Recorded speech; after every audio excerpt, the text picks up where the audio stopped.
নমস্কার বন্ধুরা, কবিরাজ ঘর টিএসের পক্ষ থেকে সকলকে জানাই আন্তরিক শুভেচ্ছা ও অভিনন্দন। যারা খাবারের ব্যবসা করছেন, হয়তো তাদের ভালো চলছে না, বহু টাকা পুঁজি লাগিয়েছেন কিন্তু দেখা যাচ্ছে ভালো চলছে না। খাবারের ব্যবসা, হোটেল ব্যবসা, যে কোনো ধরনের খাবার ব্যবসা যদি ভালো না চলে, তাহলে জানবেন আপনার তিনটে গ্রহ ভালো অবস্থায় নেই। কি তিনটি গ্রহ? না, বৃহস্পতি, শুক্র এবং কেতু।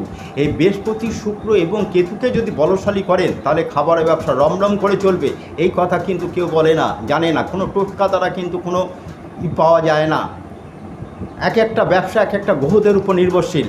সুতরাং এই বৃহস্পতি, শুক্র, কেতুকে বলশালী করলেই কিন্তু খাবার ব্যবসা চলবে। কি করবেন?